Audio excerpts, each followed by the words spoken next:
प्रणाम करता हूँ मैं आप सभी लोगों को। कोटि कोटि प्रणाम, नमस्ते।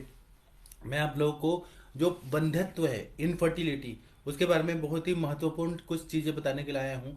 ये मैं अपने जो गुरुजी हैं वैद्य समीर जमदग्नि सर, उनको मैं प्रणाम करता हूँ, कोटि कोटि प्रणाम करता हूँ, क्योंकि हमारे सर ने ही बहुत कुछ ज्ञान दिया है।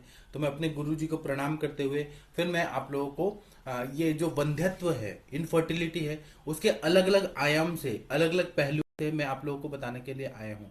क्योंकि आजकल आप लोग देखेंगे कि हर जगह आईवीएफ सेंटर्स खुल गए हैं, बहुत सारे लोगों को वंध्यत्व ऐसा कंडीशन आ गया है। तो फिर हम आयुर्वेद के चिकित्सक लोग थोड़ा मॉडर्न साइंस का सहारा लेके फिर आयुर्वेद के दृष्टिकोण से जब हम चिकित्सा करते हैं तो बहुत ज़्यादा फायदा हो जाता है। और मैं चाहता हूं कि आयुष दर्पण के जितने भी चिकित्सक हैं, सभी लोग, आप लोग श्रेष्ठ चिकित्सक हैं। तो आप लोग ना पेशेंट में ये वंध्यत्व को ठीक करने का और सफल चिकित्सा करने का बीड़ा उठाइए। और आप लोग को करना ही है। ये सारे पेशेंट बहुत उम्मीद लेके आते हैं। तो आपको जो भी ये कार्य कर रहे हैं, ये पुण्य का कार्य है। क्योंकि जिसको संतान नहीं होती है, संतानहीन पुरुष वो ज्यादा डिप्रेस रहते हैं, उनकी वंश परंपरा नहीं चल पाती है, सूखे पेड़ की तरह रहते हैं ऐसे। तो फिर ना हमें क्या करना है कि हमें चिकित्सक का एक फर्ज है कि हमें प्रॉपर डायग्नोसिस करके प्रॉपर आयुर्वेदिक चिकित्सा दे और पेशेंट को रिजल्ट दे।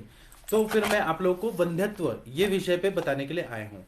तो अगर हम लोग देखें तो वंध्यत्व जो रहता है वो अन्य व्याधियों की तरह स्त्री में भी हो सकता है और पुरुष में भी हो सकता है। मेल इनफर्टिलिटी भी हो सकता है, फीमेल इनफर्टिलिटी भी हो सकता है। और यह एक तरह से साइलेंट किलर होता है। जिसको संतान नहीं होती है, मेरे पास ऐसे पेशेंट आते हैं जिनको संतान नहीं है, तो वो लोग रात को मदिरा पीते हैं, सिगरेट पीते हैं, रात रात भर नींद नहीं आती है, समाज में उनको उतना सम्मान नहीं मिलता है। जिसको संतान नहीं होती है ना, पति पत्नी जाते हैं तो वो लोग को उतना रिस्पेक्ट नहीं मिलता है। स्त्री को बांझ बोला जाता है, पुरुष को नपुंसक बोला जाता है, क्लैप भी बोला जाता है। तो बहुत ही अपमान, कोई सामने बोलता है, कोई पीछे बोलता है, लेकिन बोलने वाले लोग तो बोलते ही हैं। और उसको खुद भी गिल्टी फील होता है कि हम में तो कोई प्रॉब्लम नहीं है, तो भी हमें क्यों ऐसे संतान भगवान ने नहीं दिया। तो संतान ही हीन पुरुष जो है वो अष्टो निंदित की तरह, जो अष्टो निंदित बताया है कि अति क्रुश होना, अति स्थूल होना, फिर अति लोम युक्त होना, जो बताया है अष्टो निंदित पुरुष, उसी तरह से संतानहीन को भी बहुत ज्यादा निंदित बोला है, मतलब निंदा करने योग्य रहते हैं वो लोग। और संतानहीन व्यक्ति जो रहते हैं ना, उसको कोई सहारा नहीं देना चाहता है। उनके पास पैसा होता है लेकिन कोई भी उनको रेस्पेक्ट नहीं देता है, कोई उनको बुढ़ापे में हेल्प नहीं करना चाहता है। संतान होना बहुत जरूरी रहता है। और जब हमारे ग्रंथ में ऐसा बताया है कि धर्म अर्थ काम और मोक्ष, जब हम ये देखते हैं तो ये धर्म अर्थ काम ये सब व्यर्थ ही दिखता है। धर्म किसके लिए करना है जब संतानी नहीं है, अर्थ किस लिए कमाना है, काम किस लिए करना है जब संतानी नहीं है। तो वंश विस्तार के लिए, यश की प्राप्ति के लिए, सुख की प्राप्ति के लिए, संपत्ति की प्राप्ति के लिए, समाज में मान प्रतिष्ठा को प्राप्त करने के लिए संतति पर ही अवलंबित रहते हैं सब। और जो संतान है वो भी योग्य संतान होनी चाहिए। मतलब अगर संतान नालायक हो जाएगा और बहुत ज्यादा दुराचारी हो जाएगा, पाप करेगा, बलात्कार करेगा, तो उसका भी अच्छा इम्पैक्ट नहीं पड़ता है, वो पूरे कुल को बर्बाद कर देता है। आप लोग को ये याद होगा कि शाहरुख खान जी हैं, बॉलीवुड के सुपरस्टार, सुपरस्टार बॉल शाहरुख खान जी, जब उनका बेटा जब क्रूज केस में फंस गए, ड्रग लेते हुए फंस गए, तो उनका जो प्रतिष्ठा था वो पूरी तरह से नुकसान हो गया। आज उनको कोई ब्रांड ये नहीं, एडवर्टाइजमेंट के लिए पैसा नहीं दे रहा है, उनको फिल्में मिलना बंद हो गई।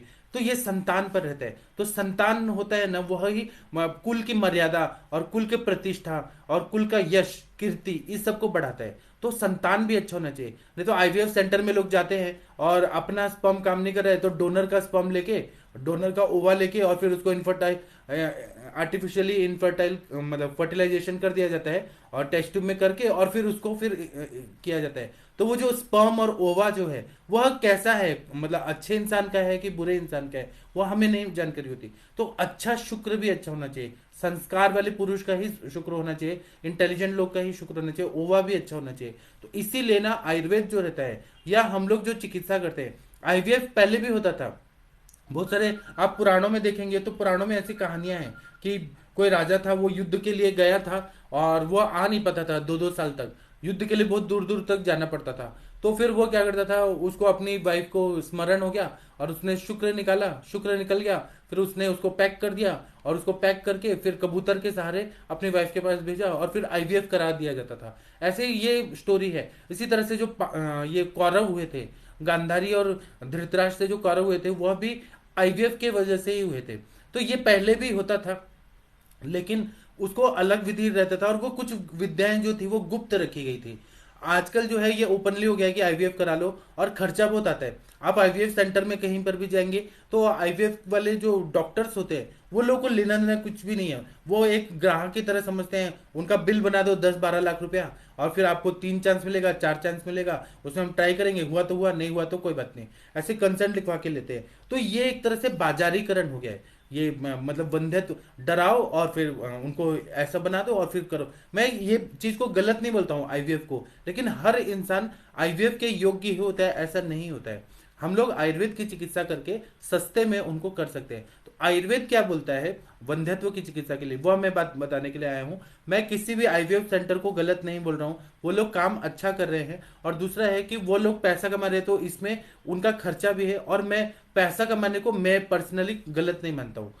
पैसा कमाना तो चाहिए, अगर स्टडी किया है, मेहनत किया है तो पैसा कमाना चाहिए, लेकिन लूट के पैसा नहीं कमाना चाहिए। किसी इमोशनल में मतलब ब्लैकमेलिंग करके, किसी का गला दबा के, ये गलत तरीके से पैसा नहीं कमाना चाहिए। तो हम लोग आयुर्वेद के चिकित्सक हैं। आयुर्वेद में वंध्यत्व को ठीक करने की जो चिकित्सा बताई है और सफल चिकित्सा वह जो बताई वो मैं आप लोगों को बता रहा हूँ। तो जब हम लोग देखते हैं, क्योंकि वंध्यत्व का परिणाम जो रहता है ना, आर्थिक रूप से भी पड़ता है, क्योंकि पैसे का बर्डन बहुत ज्यादा पड़ जाता है, मानसिक रूप से भी पड़ता है। मतलब बच्चा नहीं हुआ तो वो जो लेडी है, अगर उन्होंने आईवीएफ कराया या आईयूआई कराया और फिर नहीं हुआ तो मेंटली कितना स्ट्रेस आता है। फिर स्लीपिंग पिल्स लेना पड़ता है, एंटी डिप्रेसिव ड्रग्स, ट्रैंकुलाइजर्स और बहुत सारे ऐसे दवाइयों का, साइकेट्रिक ड्रग पे डिपेंडेंसी पे रहना पड़ता है। फिर उसी तरह से शारीरिक रूप से भी। अभी मेरे पास एक पेशेंट आई थी मुंबई से, वो बोली उनको पीसीओडी था और बहुत ज्यादा पीसीओडी बढ़ गया था, हार्मोन इम्बैलेंस हो गए थे। और पीसीओडी के लिए उन्होंने बहुत सारे एचआरटी कराया, हार्मोनल रिप्लेसमेंट थेरेपी, बहुत सारा कुछ कराया। फिर उसके बाद में तब भी नहीं हुआ, उनको और भी बहुत सारे हार्मोन इम्बैलेंस सब थे। तो वो एलोपैथी के डॉक्टर के पास गई, प्राइवेट गई। प्राइवेट में उन्होंने 50-60 लाख रुपए खर्चा कर दिया, तब भी नहीं हुआ। फिर वो गवर्नमेंट वाले में गई, तो मुंबई में ग्रांट मेडिकल कॉलेज है, वहां पर वो जाती थी तो 100 बच्चे घूर घूर के उनको देखते थे। और वहां पे डॉक्टर्स उन पे कभी पीवी कर रहे हैं, परवजन एग्जामिनेशन कर रहे हैं, कभी ये कर रहे हैं, कभी वो कर रहे हैं। वो इतना ज्यादा डिप्रेशन में हुई, कुछ कमेंट्स भी मारते थे बच्चे। बच्चे तो बिगड़े हुए भी रहते हैं कुछ कुछ, तो वो इतना बर्दाश्त करती थी। एक बार किसी बॉयज ने उसको जाते हुए ना टॉन्ट मार दिया, और जो बहुत ही मतलब ऐसा नहीं था कि कोई बर्दाश्त कर सके, ऐसा टॉन्ट मार दिया। तो वो लेडी को इतना ज्यादा डिप्रेशन आया कि वो जो बांद्रा वर्ली सी लिंक जो है मुंबई में, वहां पर जाके और सुसाइड करने के लिए गई। तो उसको इतना ज्यादा डिप्रेशन हुआ कि मेरे को बच्चे नहीं हो रहे, और फिर मेरे को टॉन्ट मारा गया। और ये बहुत गलत बात है, कोई जो डॉक्टर हो या कोई भी हो, टॉन्ट तो मारना ही नहीं चाहिए।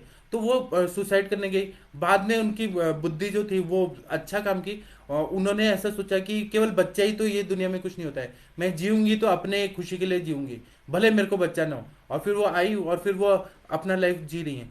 तो और ये बात उन्होंने मुझे बताया, मुझे शेयर किया। मैंने कहा मैं आपको ट्रीटमेंट करता हूँ, लेकिन वो बोली मुझे, मैंने इतना झेला है और इतना, मैं वेट लॉस कराऊंगी आपके पास, वमन कराऊंगी, बस्ती कराऊंगी, लेकिन मैं ये वंध्यत्व का चिकित्सा नहीं करूंगी।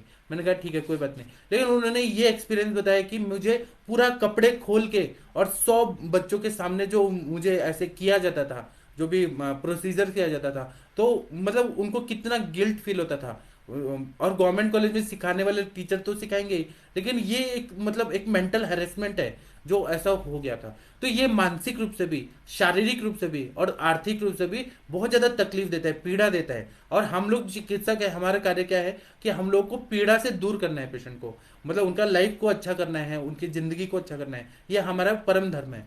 अब वंध्यत्व का हम लोग देखेंगे तो वंध्यत्व का अत्यंत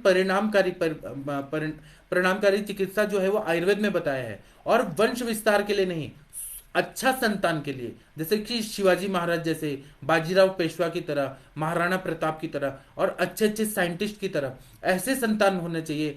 तो इसके लिए सुप्रजन और अपत्य जो है वो निरोगी रहे, सुदृढ़ रहे, मजबूत रहे, ऐसा विचार करने के लिए वाजीकरण के 4 चैप्टर लिखे हैं। इसके साथ में योनि व्यापक का अध्याय लिखा है। इसके साथ में और भी बहुत जगह ऐसे रेफरेंस मिलते हैं कि वंध्यत्व को दूर किया जाए, उसके लिए बहुत सारे चीज बताए।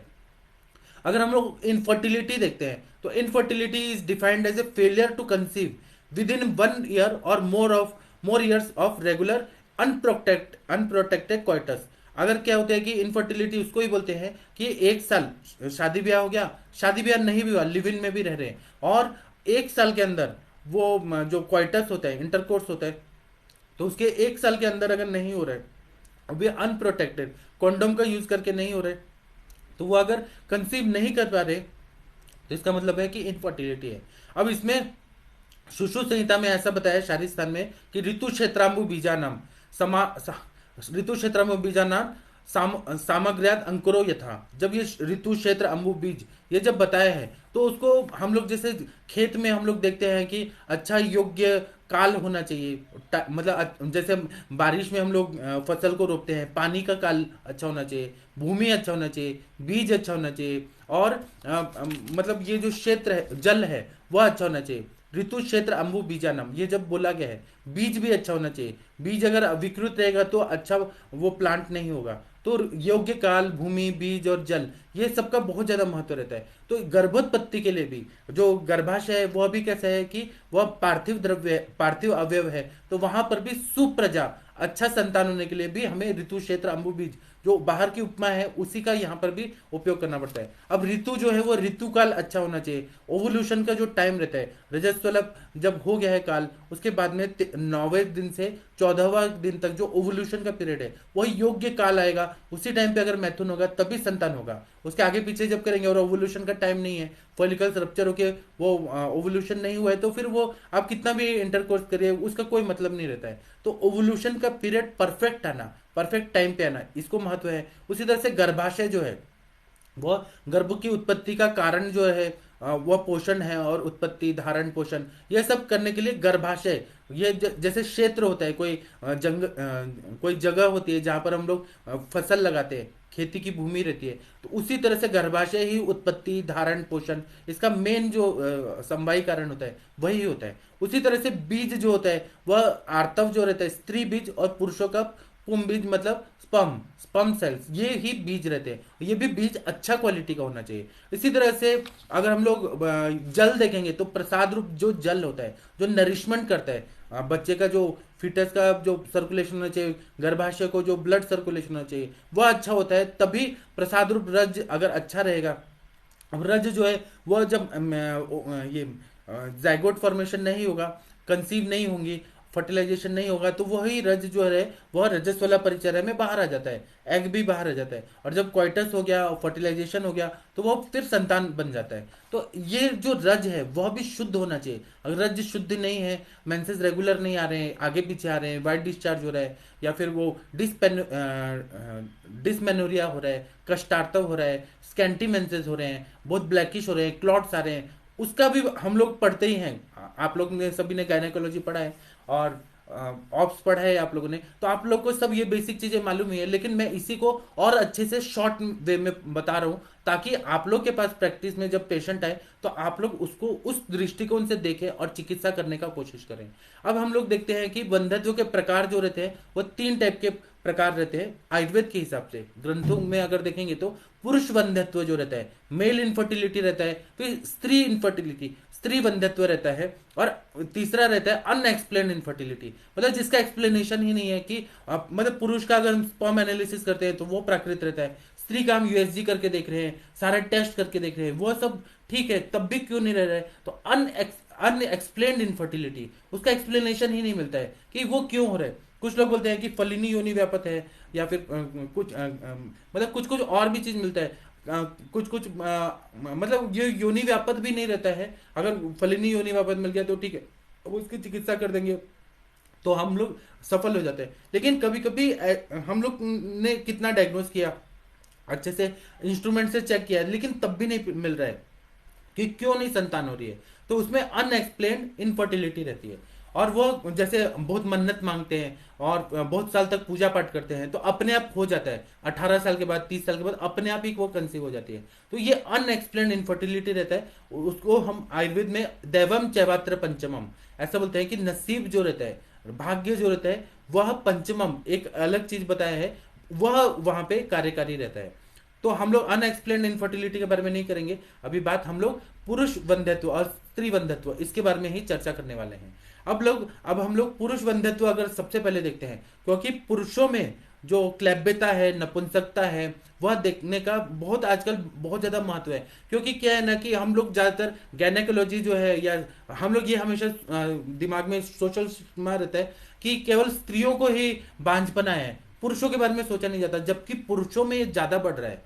पुरुष में इनफर्टिलिटी ज्यादा बढ़ रहा है। और इसका कारण क्या है कि जियो ने जब से मोबाइल दे दिया है और 2 GB डाटा दे दिया है ना, तो उसकी वजह से उतना डाटा खत्म करना है, तो लोग क्या करते हैं रात, और कोरोना टाइम में बहुत ज्यादा फैल गया कि पॉर्न वीडियोस देखे, एडल्ट वीडियोस देखना है और शुक्र का क्षय करना है। आज मैंने एक रिपोर्ट आप लोग के ग्रुप में भेजा है, वो इंसान है, उसको दिखाई नहीं दे रहा है। दिखाई क्यों नहीं दे रहा है? तो उसका बचपन में हिस्ट्री मिल रहा है कि उसने बहुत ज्यादा मास्टरबेट किया है, हस्त मैथुन कर करके उसने अपना क्षय कर लिया है बहुत ज्यादा। वायु का प्रकोप भी हो गया है, मज्जा का, अब प्रतिलोम क्षय जो होता है, शुक्र का क्षय, मज्जा का क्षय, तो मज्जा पे उसका क्षय का परिणाम दिख रहा है कि दिखाई नहीं दे रहा है। दूसरा, उसने गुद मैथुन तक किया, और वो जब भी 8th 9th 10th में था। वो सब कहाँ से सीख रहे हैं? ये जो संस्कार है, संस्कार विहीनता, ये सब कहाँ से मिल रहा है? गंदे संस्कार, वो सब पॉर्न वीडियोस देख के, एडल्ट वीडियोस देख के।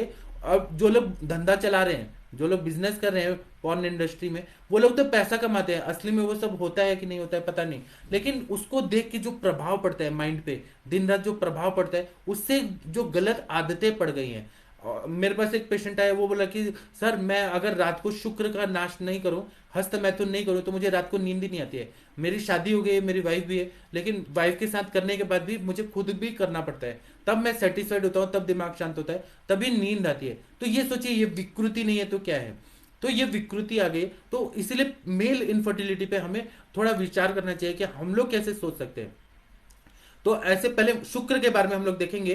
तो चरक चिकित्सा स्थान 30 में 145 से 146 नंबर का जो श्लोक है, उसमें क्या बता रहे हैं कि स्निग्धम घनम विचलम चा मधुरम चा विदाहि चा रेतः शुद्धम विजानीया श्वेतम स्फटिका सन्निभम। इसका और एक और बोला है कि शुक्रम शुक्लम गुरु स्निग्धम मधुरम बहलम बहु कृतमाक्षिक तैलाभम। इसका मतलब ये है, यही चीज को मैं एक्सप्लेन करता हूं कि अपने आयुर्वेदीय ग्रंथकारों ने क्या बताया कि शुद्ध शुक्र होना चाहिए, शुक्र में कोई भी अशुद्धि नहीं रहना चाहिए। वात से 8 प्रकार के शुक्र दोष बताए, तो 8 तरह का शुक्र दोष नहीं रहना चाहिए। शुद्ध शुक्र जो रहता है वो कैसा रहता है वो मैं बता रहा हूं। और वही शुद्ध शुक्र जो रहता है जिसमें वात पित्त कफ का कोई इम्बैलेंस नहीं हुआ है, ग्रंथिल शुक्र नहीं है, कुणक ग्रंथि नहीं है, तो ऐसा जो शुक्र है वही गर्भाधान कर सकता है। पहले के जमाने में लोगों का खाना पीना अच्छा था, पंचकर्म कराते थे, शरीर शुद्धि रखते थे, तो इसलिए सुप्रजा होती थी और बहु प्रजा होती थी, बहुत सारे संतानें होती थी। आजकल की परिस्थिति बदल गई, आजकल का खाना पीना सब पेस्टिसाइड वाला है, प्लास्टिक का है और बहुत विकृत स्वरूप का है, और उसकी वजह से शुक्र क्षय बहुत ज्यादा हो रहा है। आप लोगों को मैं एक चीज बताना चाहता हूँ कि जो डिओड्रेंट यूज करते हैं ना हम लोग, डिओड्रेंट जो है उसका यूज नहीं करना चाहिए। जो अब वो कैसे, डिओड्रेंट का जो गैस है वो कैसे बनता है आप लोग को मालूम नहीं होगा। पहले क्या होता है ना कि जैसे तेल के कुएं हैं, तो तेल का कुआं जो, जैसे दुबई वगैरह में आप लोग जाएंगे, ईरान में जाएंगे, तो वहां पर क्या रहता है कि तेल के ना बड़े बड़े पहाड़ रहते हैं, मतलब अंदर खोदेंगे ना तो पहाड़ रहते हैं, वो पूरी तरह से जमे हुए ऐसे चट्टाने रहती हैं। तो वो लोग क्या करते हैं, जो तेल का कुआं खोदते हैं ना, तो वो लोग क्या करते हैं कि एक बहुत प्रेशर से एक गर्म स्टीम आ रहा होता है, जिससे वो चीज को पिघलाते हैं। वो पिघलाते हैं और उसके बाद में रिफाइनरी में वो जो तरल पदार्थ है पेट्रोलियम, वो जाता है, क्योंकि वो पिघला पिघला के वो लोग जा रहे हैं। फिर उसके बाद में सबसे पहले उसमें क्या निकलता है, तो एटीएफ निकलता है, जो एरोप्लेन में या लड़ाकू विमानों में जो फ्यूल लगता है, एरोप्लेन का फ्यूल वो बहुत महंगा मिलता है, और उसको ये कर दिया जाता है, मतलब उसको प्यूरिफाई करके उसको वो फ्यूल बना के निकाल दिया जाता है। उसके बाद में क्या मिलता है, तो डीजल निकलता है। फिर उसके बाद में और प्यूरिफाई करते हैं तो पेट्रोल निकलता है, फिर और प्यूरिफाई करते हैं, साफ करते हैं तो कैरोसिन निकलता है, उसके बाद में गैस निकलता है। तो वो गैस क्या है, वही से ये डिओड्रेंट और स्प्रे और परफ्यूम्स ये सब बन रहे हैं। तो ये ना एक जहरीला एक गैस होता है जो इंटेंशनली हमारे शरीर में जा रहा है। और ऐसा रिसर्च हुआ है कि जो डिओड्रेंट का ज्यादा यूज करते हैं उनको शुक्र क्षय, अजोस्पर्मिया, ओलिगोस्पर्मिया ये ज्यादा बढ़ रहा है, यह हानिकारक है। जबकि आप लोग टीवी में देखेंगे कि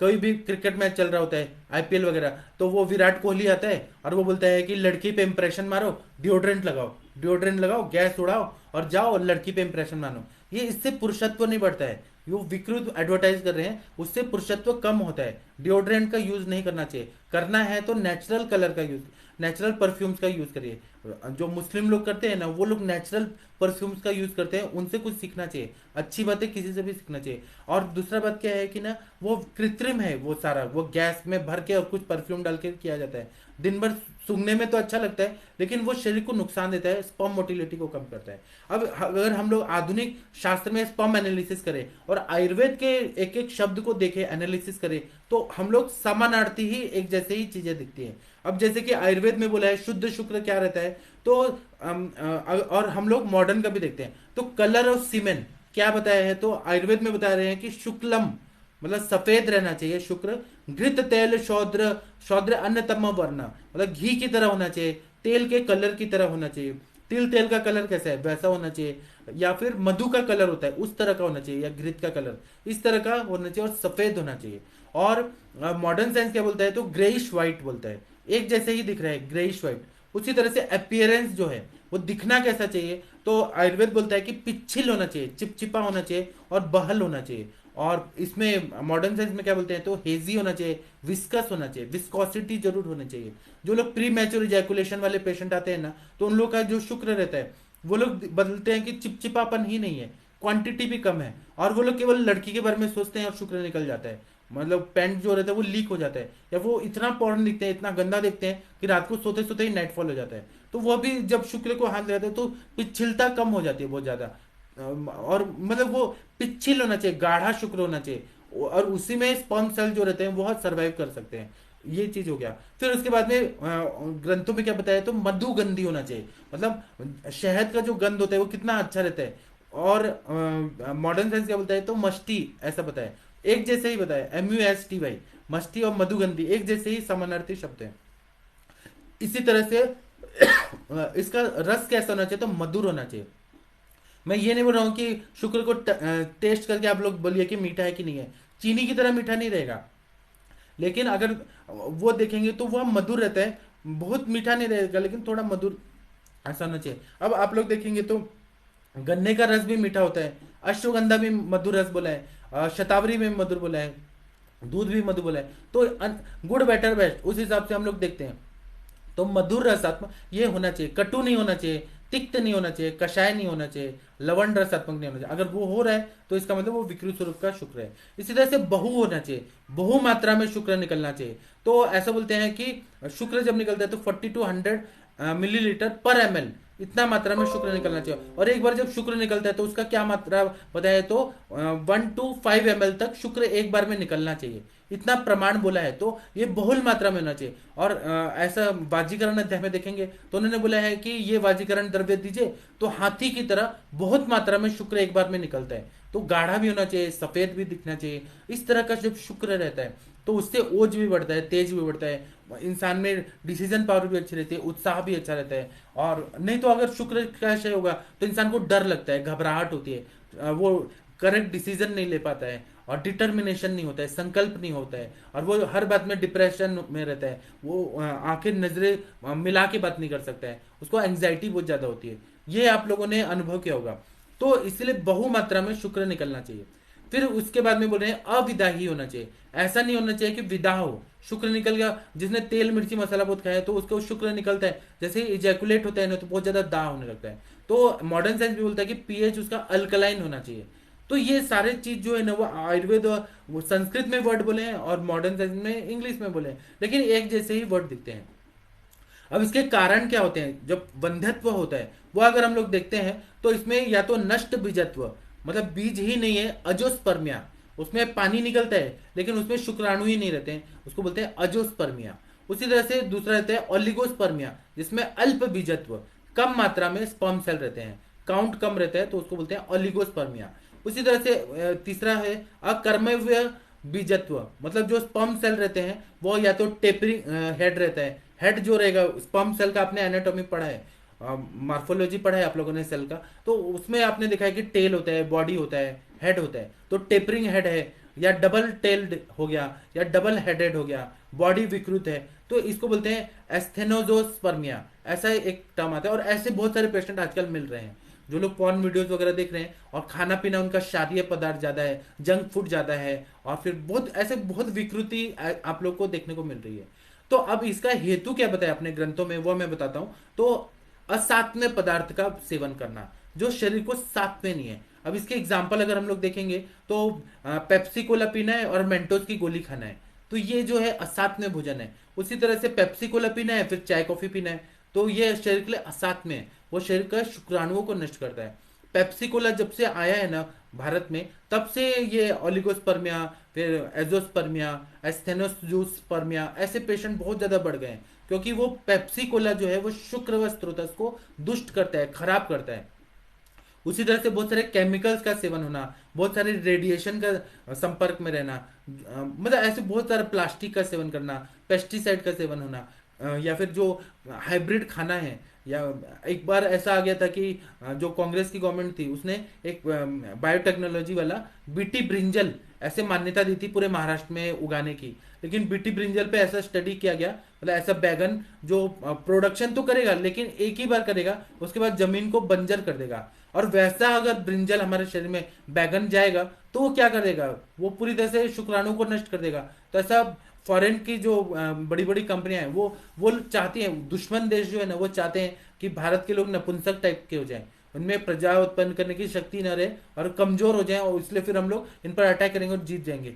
तो ये जो है ना, ये जो आ रहे मैं बायोटेक्नोलॉजी के खिलाफ नहीं बोल रहा हूँ, लेकिन विकृत स्वरूप का कोई भी साइंस का मिस यूज होना, साइंस का प्रयोग अपने पैसा कमाने के लिए और या गलत चीज के लिए होना, उसके खिलाफ हूँ। क्योंकि बहुत जगह उन्होंने अच्छा काम किया है लेकिन बहुत जगह गलत काम भी किया है कि वो ज्यादा प्रोडक्शन, पहले जैसे अंगूर में बीज होता था आजकल बीज ही नहीं है, उसी तरह से टमाटर अभी खट्टे ही नहीं रहते हैं, मिर्ची तीखा ही नहीं रहता है, बनाना है वो जल्दी पक जाता है। मतलब ऐसे जो विकृत स्वरूप का जो आ रहा है, या फिर जो गाय बना रहे हैं वो सुअर और गाय को, बैल को मिक्स करके, और फिर सुअर जैसा जो अमेरिकन गाय बना रहे हैं और उसका दूध हम लोग पीने को मजबूर हैं।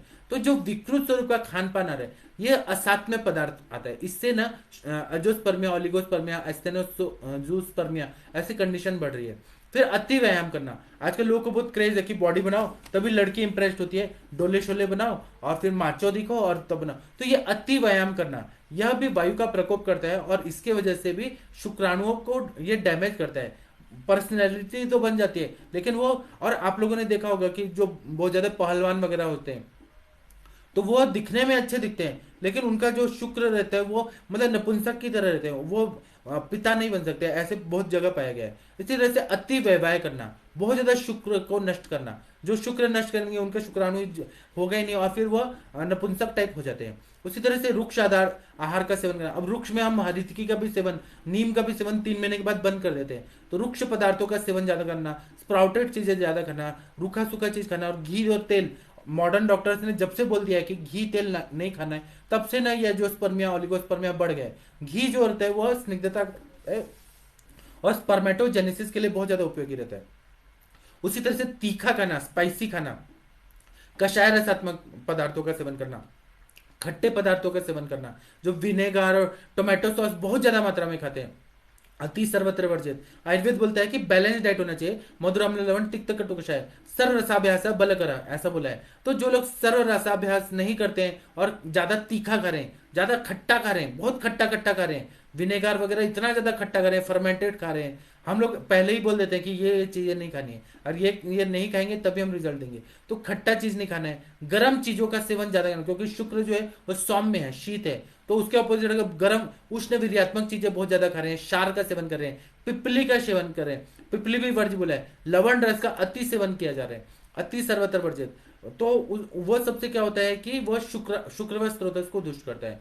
और शस्त्र क्षार अग्नि, इसका मिथ्या योग हो जाना, उसका ना मर्म स्थान जो है वहां पे आघात हो जाना, और शुक्र व स्त्रोतस में उसके जो वास्ट डिफरेंस है, सेमिनल वेसिकल्स है, टेस्टिकल्स है, पेनिस है, उसके ऊपर कुछ आघात हो गया तो ये सबसे भी इनफर्टिलिटी आ जाती है। उसी तरह से चिंता बहुत ज्यादा करना, स्ट्रेस में इतना ज्यादा रहना, काम अशोक भयाद वायु, जो लोग बहुत ज्यादा स्ट्रेस में रहते हैं वो लोग रात को सोते सोते ही उनका शुक्र निकल जाता है। तो चिंता होना, शोक होना, शोक का मतलब क्या है कि डिप्रेशन में बहुत दिन से है, किसी ना किसी से। फिर भय में रहना, एंग्जाइटी में रहना, उनका भी शुक्र जल्दी निकल जाता है। फिर क्रोध में रहना, क्रोध में भी क्या होता है कि काम वासना ज्यादा हो जाती है और शुक्र निकल जाता है। उसी तरह से कृषिता होना, वेगों का अवरोध करना, ये आयुर्वेद का बेसिक है।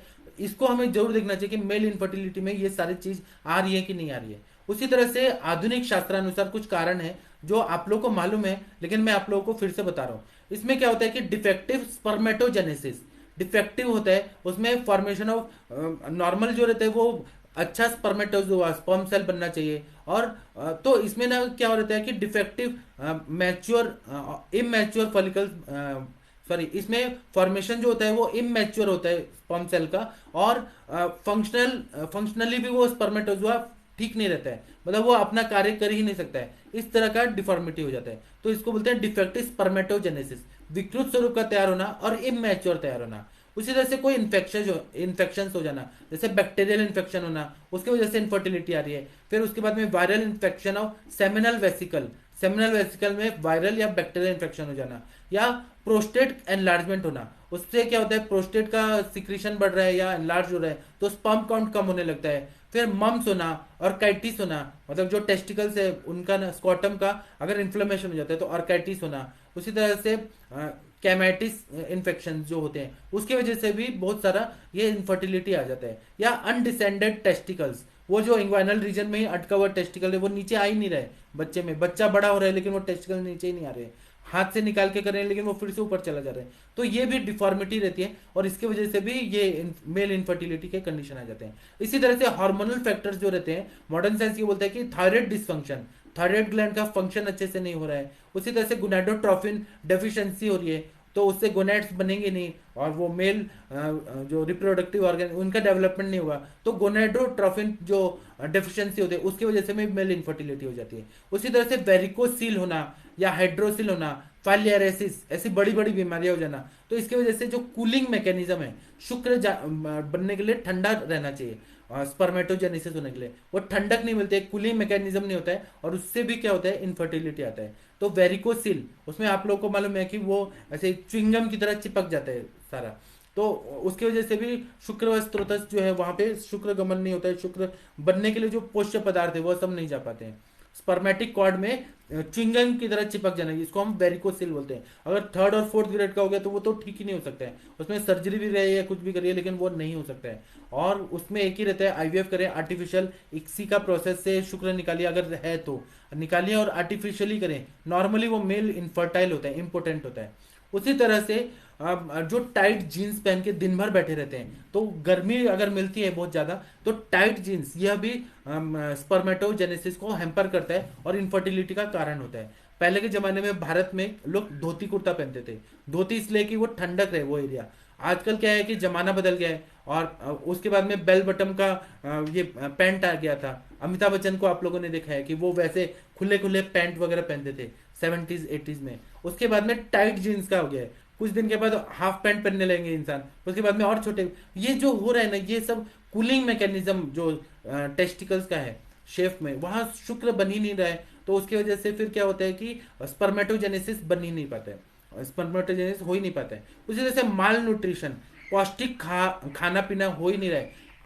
आयुर्वेद ऐसा बोलता है कि अग्नि मान देता है, तो उसकी वजह से रस रक्त मांस में दस्ती मज्जा शुक्र ये बन ही नहीं रहा है। खाना तो वो खाते हैं कैलोरीज के हिसाब से, पानी भी बहुत ज्यादा पीते हैं, लेकिन शरीर का पोषण होना, तो ये स्त्रोतोरोजन्य जो माल न्यूट्रिशन है वो अभी हम लोग मान सकते हैं। मॉडर्न साइंस बोलता है कि प्रोटीन ना खाना, कार्बोहाइड्रेट ना खाना, फैट्स ना खाना, मिनरल्स नहीं खाना, विटामिन नहीं खाना, तो ये माल न्यूट्रिशन की वजह से भी मेल इनफर्टिलिटी हो जाती है। इसी तरह से हैवी स्मोकिंग करना, कुछ लोग इतने ज्यादा हैवी स्मोकर्स रहते हैं कि आपसे बात करते करते 1 घंटे में 60-70 सिगरेट पी लेंगे वो लोग।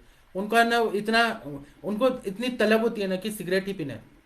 तो हैवी स्मोकर्स में भी मेल इनफर्टिलिटी बहुत देखने को मिलता है। इसी तरह से अल्कोहल पीने वाले, बहुत ज्यादा हाई डोज में अल्कोहल पीने की आदत है, वो नहीं लेंगे तो उनका प्रॉब्लम ही सॉल्व नहीं होगा, जो माइंड का प्रॉब्लम है, स्ट्रेस है, एंग्जाइटी है, या फिर कुछ शौक से पीते हैं, कुछ मजबूरी में पीते हैं, लेकिन हैवी अल्कोहल कंज्यूम करने वाले लोगों को इनफर्टिलिटी जरूर हो जाता है। इसी तरह से रेडिएशन का इफेक्ट होना, एंटी हाइपरटेंसिव ड्रग्स, बीपी की गोलियां कंटिन्यू खा रहे हैं ज्यादा मात्रा में, जैसे कैल्शियम चैनल ब्लॉकर खा रहे हैं, फिर उसके बाद में बीटा ब्लॉकर्स खा रहे हैं, उनका साइड इफेक्ट होकर स्पर्मेटोजेनेसिस हैम्पर होता है और वह मेल इनफर्टिलिटी की तरफ जाता है। एंटी डिप्रेसिव ड्रग्स, बहुत ज्यादा साइकेट्रिक ड्रग कंटिन्यू खाया जा रहा है, उसके वजह से में मेल इनफर्टिलिटी हो जाता है।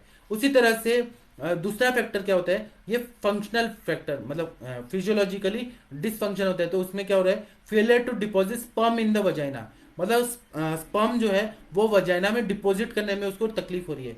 बाकी सब ठीक है, लेकिन जैसे इरेक्टाइल डिसफंक्शन, वह जैसे ही वाइफ के पास जा रहा है या अपने पार्टनर के पास जा रहा है, तो वो जैसे ही वहां रखता है वो गिर जाता है, शुक्र पहले ही गिर जाता है। तो इरेक्शन एक तो ना होना, इरेक्टाइल डिसफंक्शन है, इरेक्शन ना होना, दूसरा क्या है, प्री मैचर इजैकुलेशन होना या इम्पोटेंसी होना, ये सारा चीज जो है ना, घबरा जाना, एंग्जाइटी होना, डिप्रेशन होना कि वो नहीं कर सकता है, डरना, तो ये सारे कंडीशन से failure to deposit high sperm high in vagina, ये कारण हो सकता है। इसी तरह से ऑब्स्ट्रक्शन ऑफ एफरेंट डक्ट, इसमें कंजेनाइटल फैक्टर्स हो सकते हैं, जैसे एब्सेंस ऑफ वेसोडिफरेंस, ये एक हो सकता है। दूसरा यंग सिंड्रोम, यंग सिंड्रोम रहता है, उसके बारे में मैं बताऊंगा, वह भी एक कारण रहता है जिससे ऑब्स्ट्रक्टिव फैक्टर, कंजेनाइटल फैक्टर होता है जिसके वजह से एफरेंट डक्ट जो रहता है उसमें ऑब्स्ट्रक्शन हो जाता है।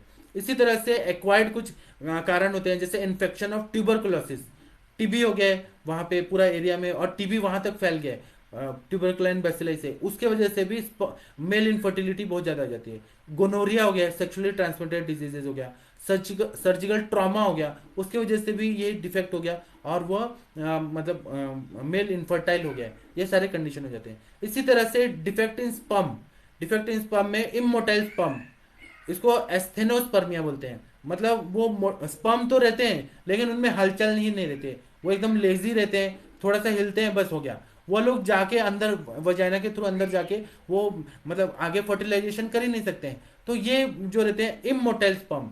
दूसरा रहते हैं एबनॉर्मल स्पर्म, जिसको टेराटोस्पर्मिया बोलते हैं, तो ये एबनॉर्मल स्पर्म जैसे हेड और वगैरह सब टेढ़ा मेढ़ा है, किसी तरह से ये विकृति है, तो यह भी स्पर्म का डिफेक्ट माना जाता है। उसी तरह से सेमिनल फ्लूइड, जिस फ्लूइड से वह स्पर्म ट्रेवल करते हैं तो वो 5 ml तक होना चाहिए, 5 ml तो 3-4 तो होना ही चाहिए, अगर वो कम मात्रा में तो लो फ्रक्टोज कंटेंट, फ्रुक्टोज जो रहता है एक तरह का शुगर का ही टाइप रहता है, सुक्रोज, ग्लूकोज, फ्रक्टोज, तो फ्रक्टोज रहना चाहिए, वो अगर कम है तो शुक्राणुओं को पोषण ही नहीं मिलेगा, शुक्राणु पहले ही मर जाएंगे, उनका पोषण भी उसमें सेमिनल फ्लूइड में रहना चाहिए। फिर अनड्यू विस्कोसिटी, अगर विस्कोसिटी अच्छी नहीं है तो वह स्पर्म तो जा ही नहीं कर पाएगा, वजाइना के उधर से उधर ही अटका रहेगा, बाहर निकल जाएगा, तो वो भी जो रहता है वह भी बहुत मतलब मेन माना जाता है कि इसके वजह से भी ये डिफेक्ट रहता है स्पर्म का और इसकी वजह से भी मेल इनफर्टिलिटी रहती है। अब इसमें चिकित्सा क्या है, मैं आज पुरुष का जो है इनफर्टिलिटी वो बताऊंगा, कल स्त्रियों का जो इनफर्टिलिटी है उस पर मैं बताऊंगा। ये मेरे सर के विचार है जो मेरे सर ने हमें बताया, शॉर्ट में बताएं, क्योंकि ये वास्ट सब्जेक्ट है, तो मैं इसमें कुछ चिकित्सा बताता हूँ और उसके बाद में मैं लेक्चर बंद करूंगा। तो इसमें बोल रहे हैं कि पंचकर्मा विशुद्धस्य पुरुषस्यापि चेन्द्रियम परीक्षा वर्ण दोषाणाम दुष्टम तदग्ने रूपाचरेत, ये जो है रेफरेंस, ये चरक चिकित्सा स्थान 30 चैप्टर का 126 नंबर का श्लोक है। इसमें सबसे पहले बोला है कि बीज शुद्धि होना चाहिए, तो शुक्राणु की शुद्धि होना बहुत जरूरी है, इसलिए वमन और विरेचन सबसे पहले करना है। उसके बाद में अभ्यंतर घृतपान है तो अश्वगंधा घृत है, महातिक्त घृत, इसका घृतपान करना चाहिए। घृतपान कराने के बाद बाह्य स्नेहन करना चाहिए, जैसे बला अश्वगंधा दे तेल या बला तेल, इसका बाह्य अभ्यंग करना चाहिए। उसी तरह से स्वेदन, तो जो मेल इनफर्टाइल पेशेंट है उनको तीव्र स्वेदन नहीं देना है, नॉर्मल स्वेदन देना है।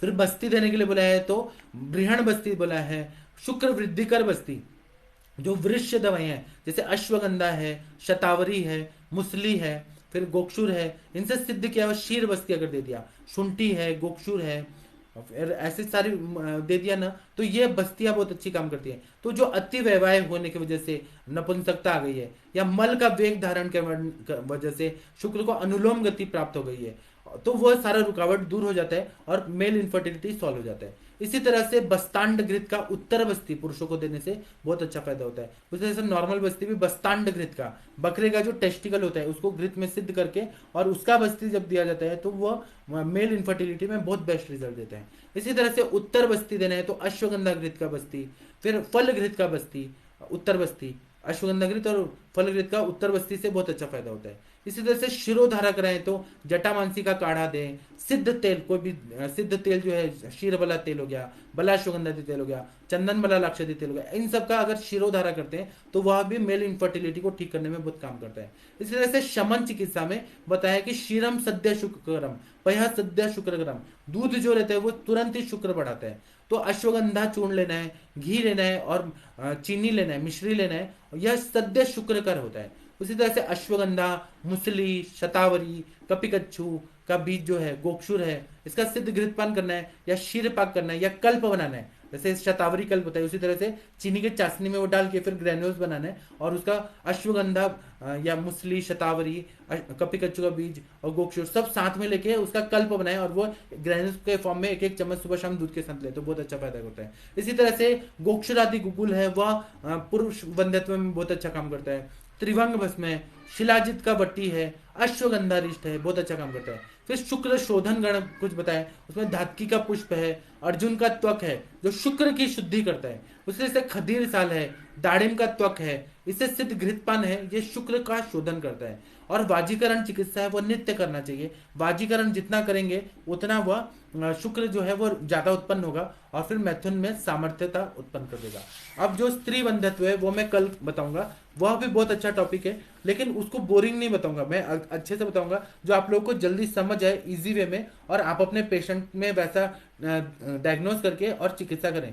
ताकि हमें क्या है ना कि हम बहुत लंबा लंबा वेबिनार्स वगैरह रखते हैं, लेकिन मिलता क्या आउटकम क्या होता है, जीरो होता है या कम होता है। ऐसा हमें नहीं करना है, हमें करना है तो प्रैक्टिकली अप्रोचेबल, वैसा हमें चिकित्सा समझना भी है और डायग्नोज भी करना है और हमें सफल चिकित्सा करना है। मतलब सफल चिकित्सा मतलब सक्सेसफुल ट्रीटमेंट करके उनको जिंदाबाद कर देना है। हमारे पेशेंट जो उम्मीद से आ रहे हैं तो वो बोलना चाहिए कि ये डॉक्टर पास गए, हमें रिजल्ट मिला।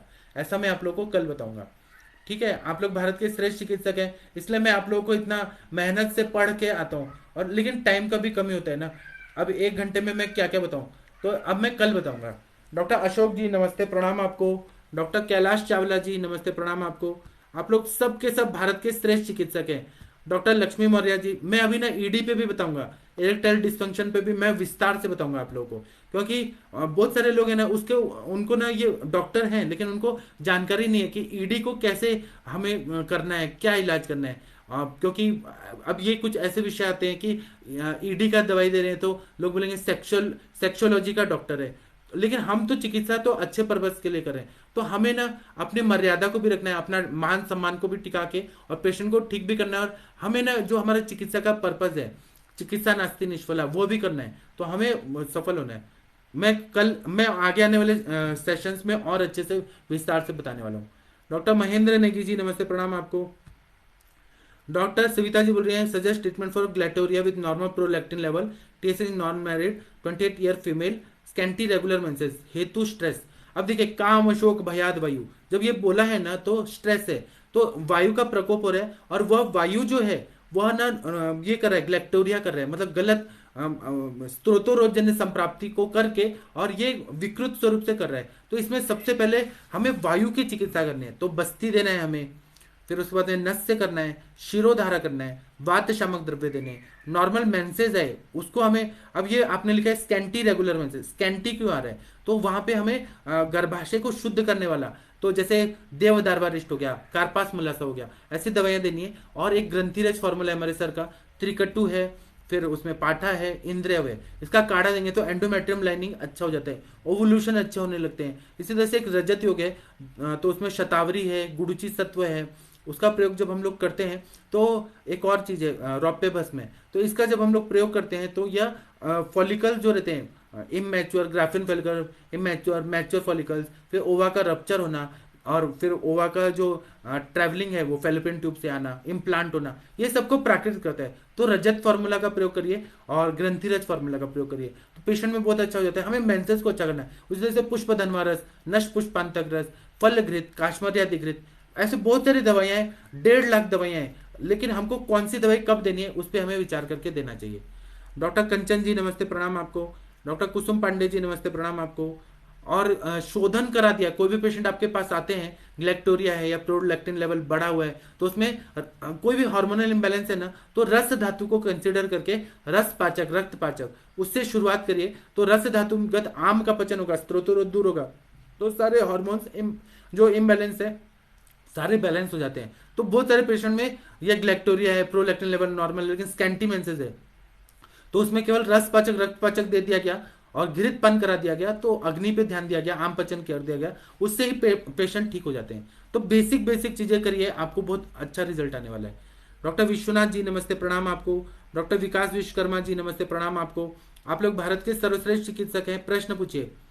डॉक्टर हरकिरण जी बोल रहे हैं कि जीरो स्पर्म काउंट ट्रीटमेंट। तो सर इसमें जीरो अगर है, जिसको हम अजोस्पर्मिया बोलते हैं, तो उसमें जीवनीय घृत जो है, जीवक ऋषभक मेधा महामेधा काकोली क्षीर काकोली मुद्गपर्णी माशपर्णी जीवंती यष्टि मधु, ये जो जीवनीय गण बताया चरक सूत्रसान चैप्टर चौथा में जीवनीय गण बताया, उसका सिद्ध घृत का आप पीने के लिए दे दीजिए, उसका नस्य दे दीजिए, उसका उत्तर बस्ती दे दीजिए, उसका बस्ती दे दीजिए, तो जीरो स्पर्म काउंट है वो पूरी तरह से नॉर्मल हो जाता है। उत्तर बस्ती का प्रयोग करते हैं तो बस्तांड घृत, अश्वगंधा घृत, कपिकच्चू सिद्ध घृत, ऐसे बहुत सारे द्रव्य हैं, इनसे स्पर्म काउंट बढ़ने लगता है, मोटिलिटी भी बढ़ती है। उस तरह से शुक्र वल्लभ रस है, फिर कामनी विद्रावण रस है, फिर रसेंद्र काम चूड़ामणि है, वंग भस्म है, त्रिवंग भस्म है, फिर उसके बाद में सिद्ध मकर ध्वज है, ये सब कर देता है सर। टेंशन वाली बात नहीं है। रक्त मोक्षण भी हमें करना पड़ता है स्क्वाटम एरिया में। तो पूरा अच्छे से केस स्टडी अगर आप बताएंगे केस स्टडी करके, तो मैं आपको और अच्छे से गाइड कर पाऊंगा, लेकिन ये पेशेंट ठीक हो जाते हैं। योग्या यादव जी नमस्ते, प्रणाम आपको। श्रुति निगम जी नमस्ते, प्रणाम आपको। डॉक्टर योग्या यादव जी बोल रहे हैं female secondary infertility due to fallopian tubal block, age 39, क्या ट्रीटमेंट दे सकते हैं? अब देखिए सेकेंडरी इनफर्टिलिटी है, तो उसमें पहले ये देखिए कि टीबी का इतिहास है क्या, ट्यूबरकुलोसिस होके शयात्मक संप्राप्ति हुई है क्या, ट्यूबल ब्लॉक हुआ क्यों? अब महाराष्ट्र में एक ना कवि थे जिनका नाम था पूला देशपांडे, मराठी के बहुत अच्छे हास्य कवि थे वो। तो उनकी वाइफ जो थी वो टेनिस खेलने वाली थी, हाफ स्कर्ट पहन के ऐसे खेलने वाली थी। तो वो मॉडर्न जमाने की थी। तो क्या हुआ कि उनकी शादी हुई, तो शादी होने के बाद वो प्रेग्नेंट हो गई, और प्रेग्नेंट हो गई तो उनको फिर प्रेग्नेंट होने के बाद उन्होंने अबॉर्शन करा दिया। अबॉर्शन करा दिया तो उनको ट्यूबल ब्लॉक हो गया, और फिर लाइफ लॉन्ग वो लोगों ने ट्राई किया, उनको बच्चे ही नहीं हुए। तो ये जो है ना अबॉर्शन का हिस्ट्री है क्या, मिस कैरेज हुआ है क्या, वह देखना चाहिए। वेगावरोध है क्या, वायु जो प्रकुपित हो गया, अपान वायु जाके फेल्पियन ट्यूबल ब्लॉक कर रही है। ब्लॉक का मतलब क्या है कि वो ना मार्गावरोध जन्य संप्राप्ति है। तो ये हमें पहले हेतु निकालना जरूरी है। मैं जो बोल रहा हूँ आप लोगों को सही लग रहा है कि गलत लग रहा है, ये आप जरूर बताइए, क्योंकि मैं जो बता रहा हूँ ना ये मैं एक्सपीरियंसेस से बता रहा हूँ। तो हम लोग चिकित्सा करते हैं, उत्तर बस्ती करते हैं, फिर वर्ण आदि कषाय देते हैं, बहुत सारी दवाइयां देते हैं, लेकिन हेतु पे काम करेंगे उस हिसाब से हमें लाइन ऑफ ट्रीटमेंट अगर देख लिया तो हमें ज्यादा सक्सेस रेट बढ़ जाता है। फैलोपियन ट्यूबल ब्लॉक है तो क्यों है, किस लिए है, वहां पे कौन सा स्रोत, मतलब पहले कौन सा स्रोत दुष्ट हुआ, कौन सी व्याधि हुई, और उसके वजह से फैलोपियन ट्यूब हुआ, ट्यूबल ब्लॉक हुआ, वह देखना बहुत जरूरी होता है। ठीक है, आप लोग भारत के और आप लोग को पता है मतलब हमारे देवी देवताओं पे कुछ ऐसे कमेंट नहीं करना चाहिए, लेकिन एक जगह लिखा है विष्णु पुराण में कि आप लोगों ने पार्वती माता के बच्चे सुने हैं कि पार्वती माता के बच्चे हैं कृष्ण, ये गणेश जी और कार्तिकेय जी हैं, लेकिन लक्ष्मी माता का कोई बच्चा है सुना है कभी किसी ने, या सरस्वती माता के बच्चा सुना है क्या? नहीं सुना है। तो पुराणों में लिखा है कि लक्ष्मी माता और सरस्वती माता ने जब वो प्रेग्नेंट हो गई थी तो उन्होंने मिस कैरेज एबॉर्शन करा दिया था, इंड्यूस्ड एबॉर्शन करा दिया था। तो जब विष्णु भगवान को पता चला तो उन्होंने श्राप दे दिया कि आप लोग माताएं तो रहेंगी, आप लोग विद्या की देवी हैं, लक्ष्मी धन की देवी हैं, लेकिन आपने जो ये कर दिया है, मतलब एबॉर्शन करा दिया है, तो आप लोग कभी भी संतान उत्पन्न नहीं कर पाएंगी। आप लोगों को सबको भक्तों को संतान मानना पड़ेगा, पूरे प्रजा को मानना पड़ेगा, लेकिन आपके खुद के संतान नहीं होगी, ऐसा श्राप मिला है। तो ये स्टोरी क्यों लिखा गया है अपने पुराणों में कि जो ये गलत चीज है कि एबॉर्शन कराना, ये बहुत गलत चीज है, इसको अपना हिंदू धर्म मान्यता नहीं देता है, उसको गलत मानता है, यही प्रयोजन से लिखा गया है। तो आप लोगों ने कभी भी लक्ष्मी माता का संतान सुना है क्या? पार्वती माता के संतान है गणेश जी और कार्तिकेय, लेकिन सरस्वती माता के संतान नहीं है। वो भी हिस्ट्री में है कि उन्होंने एबॉर्शन कराया था, विष्णु भगवान ने शाप दिया। तो ये एबॉर्शन का हिस्ट्री है क्या, यह देखिए, इसकी वजह से ट्यूबल ब्लॉक हुआ है क्या, वह देखिए। और फिर चिकित्सा है तो चिकित्सा में कफ का उसमें है इन्वॉल्वमेंट, तो शीर का क्षार काशी आदि तेल का देते हैं। अगर शयात्मक संप्राप्ति है तो वहां पे ब्रीहण करने वाले शीर बला तेल, फल घृत, फिर चंदन बड़ा लाक्षादी तेल, अलग अलग ब्रीहण करना है कि शोधन करना है कि लेखन करना है, किस तरह का वो संप्राप्ति है, कौन सा हेतु है, उस हिसाब से हम लोग फैलोपियन ट्यूबल ब्लॉक में उत्तर बस्ती देते हैं तो फायदा होता है। डॉक्टर नीलिमा चौहान जी बोल रहे हैं क्रिप्टोस्पर्मिया, इसमें हमें शुक्र शोधन गण और शुक्र वृद्धि कर, और सबसे पहले तो हमें वमन विरेचन बस्ती, एक शुक्रानिल विबंदेशु का बस्तिया है उसका प्रयोग करते हैं तो क्रिप्टोस्पर्मिया में फायदा होता है। वहां पे स्त्रोतस अवरुद्ध है। स्त्रोतो दुष्टि के लक्षण क्या बताते हैं? अति प्रवृत्ति संगो वा शिराणाम ग्रंथो अपि वा विमागमनम चापि स्त्रोतम दुष्टि लक्षणम। अभी गैनेकोमेस्टिया जो होता है, जो पुरुषों को स्तन आ जाते हैं, वो क्या है? विमार्गमन हुआ है, जो शुक्र है उसका ऊर्ध्वगमन हो गया है, विमार्गमन हुआ है। तो कभी अति प्रवृत्ति होती है, कभी संग होता है, कभी शिराणाम ग्रंथियों पे हुआ। इस हिसाब से हमें अगर देखें तो बहुत अच्छा फायदा होता है। डॉक्टर प्रीति जी बोल रही है नॉक्टर्नल एमिशन की ट्रीटमेंट, इसको हम नाइटफॉल बोलते हैं। नॉक्टर्नल मतलब रात को जो शुक्र निकल जाता है, इसमें सबसे पहले तो शोधन कराना चाहिए, क्योंकि अपान वायु की दुष्टि हुई है। अपान वायु जो अब क्या है कि लोग ना पॉर्न वीडियोस देख रहे हैं, उससे शुक्र वेग कृत्रिम रूप से जागृत किया जा रहा है। और हम लोग बोलते हैं अधारणीय वेग है शुक्र। अगर उसको आपने रोक के रखा, मन में उतने विचार आए हैं कि एक्साइटमेंट आ रहा है बहुत ज्यादा, और आपने उसको रोक के रखा, तो अपने आप ही वो रात को नाइटफॉल हो जाएगा। इसको आप नॉक्टर्नल एमिशन बोल रही है। रात को सोते सोते उसको वही सपना आएगा, उसके माइंड में वही चीज है, तो वो निकल जाएगा। अब इसकी चिकित्सा में सबसे पहले है कि स्पोर्ट्स चैनल देखें, जो WWF है वो देखें, क्रिकेट देखें। वो उसका माइंड है ना, वो हेतु परिवर्जन, निदान परिवर्जन करेंगे तो वो सबसे पहले चिकित्सा है। उसके बाद में हमें अपान वायु को ठीक करने के लिए बस्ती और विरेचन कराना चाहिए। शरीर का शुद्धिकरण हो गया, वह होने से बहुत काफी हद तक फायदा होता है। फिर वृक्ष जैसे घी का सेवन ज्यादा करें तो नॉक्टर्नल एमिशन में फायदा होता है, क्योंकि स्नेहन हो जाता है। तो वायु का रुक्ष गुण है, चल गुण है, उस पे वायु का चल गुण से ही नॉक्टर्नल एमिशन हो रहा है। तो चल गुण पे हमें जीत प्राप्त करना है तो घृत का सेवन कराइए, स्नेहन कराइए। और वृक्ष योग जो है, शतावरी है, अश्वगंधा है, मुसली है, कपिकच्चू है, ये सब का प्रयोग करिए, शिलाजित का प्रयोग करिए। और पेशेंट को बोलिए, अब वो विकृत रूप से पेशेंट ही है, उसको बोलिए कि ये सब में ध्यान मत लगाओ, शुक्र का पूरा क्षय करोगे तो नॉर्मली इनफर्टाइल ही रहोगे, नपुंसक ही रहोगे। तो जितना अपने ध्यान को बढ़ा देगा उतना वो ठीक होगा। लेकिन मन को नियंत्रित करना ये बहुत दुष्कर कार्य है। भगवत गीता में कृष्ण भगवान ने लिखा है कि सबसे इस दुनिया में मुश्किल काम क्या है, तो मन को नियंत्रित करना। तो हमें अपनी तरफ से कोशिश करना चाहिए, बाकी उसका नसीब, उसका थिंकिंग वो कितना फॉलो कर पाते हैं उस पर है, डिपेंड करता है। बाकी बाजीकरण जितने भी वृक्ष है उसका प्रयोग करेंगे तो नॉक्टर्नल एमिशन में फायदा हो जाता है। डॉक्टर अंकिता शर्मा जी बोल रही हैं कि प्रणाम sir, patient is of 23 year having azoospermia, pitta kaphaja prakriti, hetu is eating more junk and Chinese food and more soft drinks, now suffering from infertility.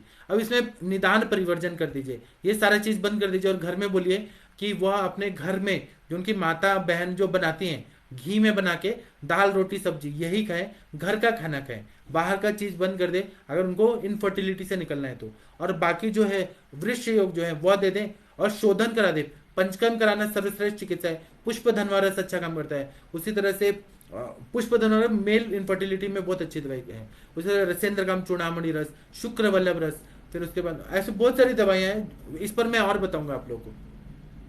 Doctor Bhupal Lakshman जी बोल रहे हैं कि माइल्ड वेरिकोसिल कंजर्वेटिव आयु ट्रीटमेंट, इसमें बस्ती दे देंगे तो बहुत अच्छा फायदा होता है। रक्त मोक्षण करें और सूक्ष्म त्रिफला और एकेटी दें, अमृता गुगुल, कैशो गुगुल, त्रिफला गुगुल, सूक्ष्म त्रिफला दें तो ये वेरिकोसिल अगर माइल्ड है, फर्स्ट एंड सेकंड डिग्री है, तो उसमें वो इन्फ्लेमेशन ठीक हो जाता है। डॉक्टर भूपाल जी बोल रहे हैं कि स्पर्म मोटिलिटी में दोष का विचार। स्पर्म मोटिलिटी अगर विकृत है तो वात पित्त कफ इसका ही विकृति है, और वायु अच्छा कार्य नहीं कर पा रहे, मोटिलिटी नहीं है उसमें, पित्त की वजह से भी वहां पे वो जो शुक्र बनना चाहिए वो नहीं हो पा रहा है, चयापचय क्रिया अच्छी नहीं हो रही है, शुक्र जो बनना चाहिए मतलब शुक्राग्नि वीक है, इसकी वजह से स्पर्म काउंट नहीं बढ़ रहा है। तो अग्नि का भी विचार करना है, पित्त का भी विचार करना है, और सौम्यता कम है तो कफ का विचार करना चाहिए।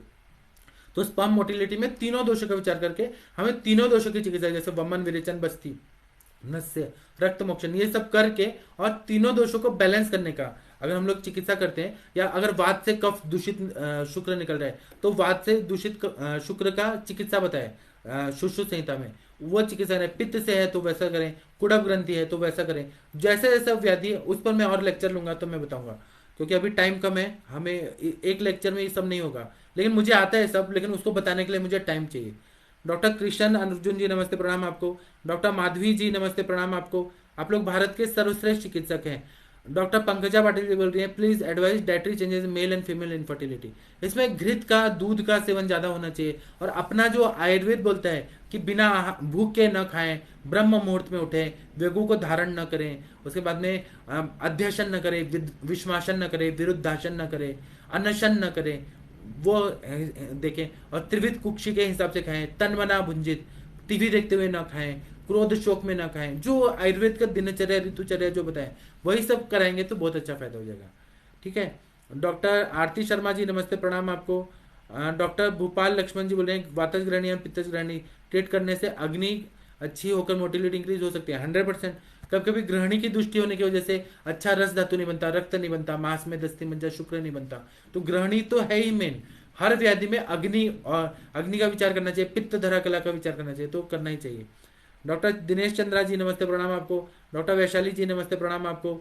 डॉक्टर नागेंद्र, हम लोग आयुर्वेद में जब चिकित्सा करते हैं ना तो हम लोग अग्नि को अच्छा करते हैं। उसमें हम देखते हैं आमा जीर्ण है क्या, विदग्धा जीर्ण है, विष्टब्धा जीर्ण है क्या, वो हम लोग देते हैं। अवस्था भाग को ठीक करते हैं, लंघन कराते हैं, कभी कभी हमें करना पड़ता है तो फिर शोधन कराते हैं, शमन कराते हैं, हर और व्याधि देते हैं। पांडुता की वजह से स्पर्म मोटिलिटी कम हुआ है क्या, मतलब खून की कमी से हुआ है क्या, या फिर आमवत है उसकी वजह से कम हुआ है क्या, ग्रहणी दृष्टि है क्या, रक्त पित्त है क्या, जो संप्राप्ति जो व्याधि दिख रही है उसको देखना है। स्वतंत्र व्याधि, परतंत्र व्याधि, इस हिसाब से देख के जब हम चिकित्सा करते हैं तो आयुर्वेद जो करता है चिकित्सा वो परमानेंट चिकित्सा होता है। डॉक्टर नागेंद्र शर्मा जी नमस्ते प्रणाम आपको। डॉक्टर नवरत्न शर्मा जी नमस्ते प्रणाम आपको। डॉक्टर दीपक निगम जी नमस्ते प्रणाम आपको। डॉक्टर श्री कल्याण आयुर्वेद आश्रम, सर क्या इरेक्टाइल डिस्फंक्शन, इरेक्टाइल डिस्फंक्शन में वायु दोष प्रदान होता है? 100% होता है। वायु में चल गुण का क्षय हो गया, वायु का क्षय हो जाता है इरेक्टाइल डिस्फंक्शन में, अति व्यवहार करने की वजह से इरेक्शन ही नहीं होता है, तो इसलिए वायु दोष ही प्रधान है। हमें वायु को ही बैलेंस करना है। वायु का चल गुण नष्ट हो जाता है, रुक्षता बढ़ जाती है और इरेक्शन ही नहीं हो पाता है। हम मैं इस पे लेक्चर लूंगा, मैं ईडी पे अच्छे से बताऊंगा। डॉक्टर मनीषा जी बोल रही हैं कि sir you are great, you are giving example of politics, historic, Bollywood, शैतान बच्चे for understanding us, thank you thank you. Archana Sharda ji बोल रही हैं कि नमस्कार sir, please tell it semen culture test equally infection as per motile cells only 30% treating 2 patients. इसमें हमको आयुर्वेद के हिसाब से जो भी इन्फेक्शन है, अगर इन्फेक्शन वाला दिख रहा है आपको पैथोलॉजी, तो आप सूक्ष्म त्रिफला दीजिए, अमृता गुगुल, कैशो त्रिफला गुगुल दीजिए, शुक्र शोधनीय गण आयुर्वेद के हिसाब से शुक्र शोधनीय गण दीजिए, शुक्र जनन गण दीजिए, तो ये सबसे शुक्र वृद्धि कर जितने द्रव्य हैं वो सब देंगे तो ये ठीक हो जाए। और इसी का जो शुक्र निकलता है वो कुणप ग्रंथि है क्या, मतलब मल मूत्र और शवगंधी ऐसा रहे क्या, वो आयुर्वेद के हिसाब से देखेंगे तो जो 8 प्रकार के शुक्र दोष है वो किसी ना किसी तरह से मैच होता है वो पेशेंट में, तो उसकी जो चिकित्सा बताई उसमें जो काढ़े बताए वह सब देंगे ना तो ये पेशेंट ठीक हो जाएंगे। आप लोग भारत के श्रेष्ठ चिकित्सक हैं इसलिए इतना अच्छा क्वेश्चन पूछ रहे हैं। डॉक्टर कविता जी बोले प्राइमरी इनफर्टिलिटी पेशेंट को केस में अगर लो एएमएच है <1 तो क्या ट्रीटमेंट देगा? अब ये एएमएच कम है तो उसमें क्यों है, उसमें वेगावरोध है क्या, चिंता है क्या, स्ट्रेस है क्या, वायु के प्रकोप के सारे हेतु निकालिए। उसके बाद में चिकित्सा क्या देना है, तो स्वर्ण मकर ध्वज, फिर ब्रह्म रसायन, फल घृत, स्वर्ण मालिनी वसन, जो हमारे बृहण कार्य करे, वायु का शमन करे, और फल घृत उसका दे, एएमएच वैल्यू बढ़ जाता है। बहुत ईजी है ये ठीक करना, लेकिन हमें हेतु निकालना पड़ेगा। स्ट्रेस को कम करने के लिए शिरोधारा करें, नस्य करें, मात्स्यदि कषाय, तगरादि कषाय, आहार निद्रा ब्रह्मचर्य, इसको पालन करें तो एएमएच ठीक हो जाता है। कभी कभी क्या होता है कि एलोपैथी के बहुत सारे ड्रग्स लेके मेंसेस को आगे पीछे किया जाता है या कॉन्ट्रासेप्टिव पिल्स खाए जाते हैं, उससे लो एएमएच हो जाता है। तो हमें वो देखना है कि वायु वेगान न धारित न उदीरित, वेगों को न धारण करना है और न उदीरण करना है। इसलिए पहले के जमाने में जल्दी शादी हो जाता था, आजकल क्या हो रहा है लेट मैरिजेस जो हो रहे हैं और उसके वजह से योनि व्यापत हो रहा है, वायु का प्रकोप हो रहा है, क्योंकि करियर ओरिएंटेड सब लोग कहते हैं, लेट शादियां हो रही है, लेट कंसीव करने का टाइम हो रहा है। 35 ईयर्स के बाद तो एमएच कम होने ही लगता है, तो इसमें जो धातु का जो परिपोषण है, स्नेहांश है, वो कम हो रहा है। तो हमें आयुर्वेद के हिसाब से स्नेह बहुत ज्यादा देना चाहिए, खाना पीना अच्छा करना है, दिनचर्या अच्छा करना है, लाइफस्टाइल अच्छा करना है, तो एमएच बढ़ जाता है ना। कविता जी आप बताइएगा मैंने जो बोला आपको सही लग रहा है कि गलत।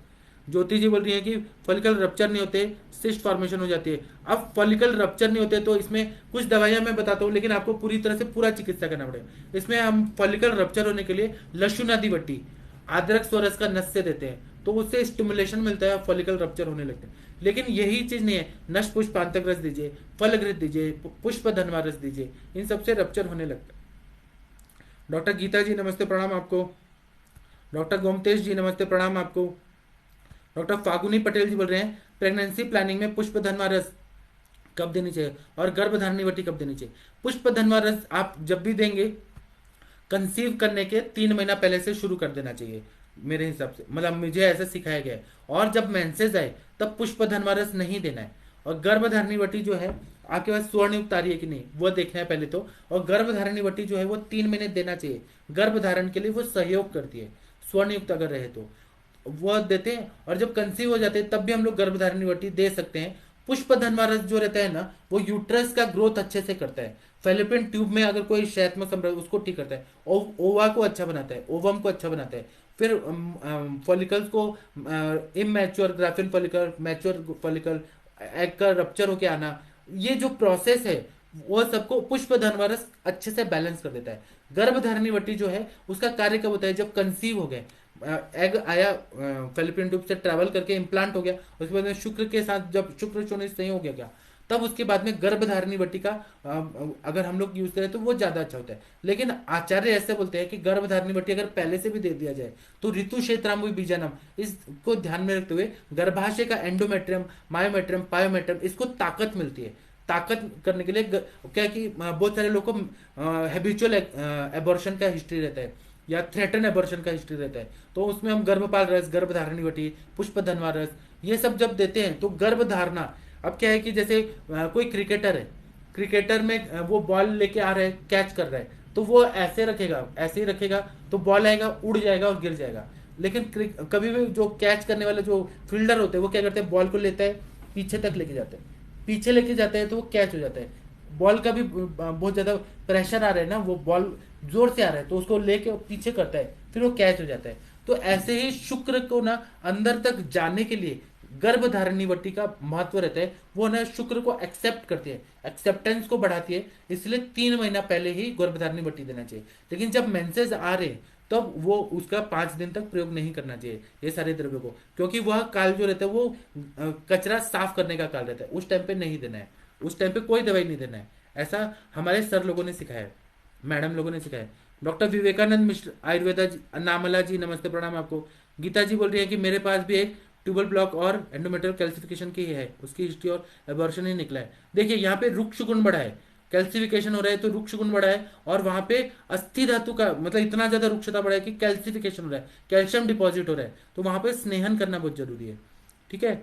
डॉक्टर कविता जी बोल रहे हैं कुष्ठ रोगी में क्यों गुरु निंदा को निदान में ऐड किया, कैसे कुष्ठ रोग होता है गुरु निंदा से।